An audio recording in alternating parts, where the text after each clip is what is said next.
ঢাকাই চলচ্চিত্রের এই প্রজন্মের চিত্রনায়িকা ইয়ামিন হক ববি এরই মধ্যে বেশ কিছু সিনেমায় অভিনয় করে আলোচনায় উঠে এসেছেন। টেলিসিনে সোসাইটি আয়োজিত টেলিসিনে অ্যাওয়ার্ড অনুষ্ঠানে যোগ দিতে ওপর বাংলায় গিয়েছেন ববি। দেশে ফিরেই পাপ সিনেমার শুটিংয়ে অংশ নেবেন বলে জানিয়েছেন এই নায়িকা। চলচ্চিত্র নির্মাতা সৈকত নাসির নির্মাণ করেছেন পাপ সিনেমা।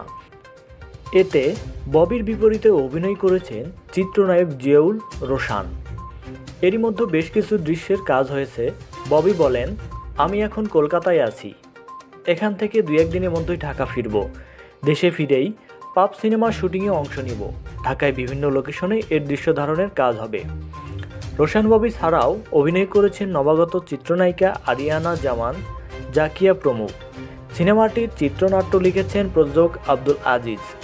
পরিচালক শৌকত নাসির বলেন, লম্বা সময় ধরে জাজের সিনেমা নির্মাণ করা হয় না, এবার বিরতি ভেঙে পাপ সিনেমার কাজ শুরু করেছি।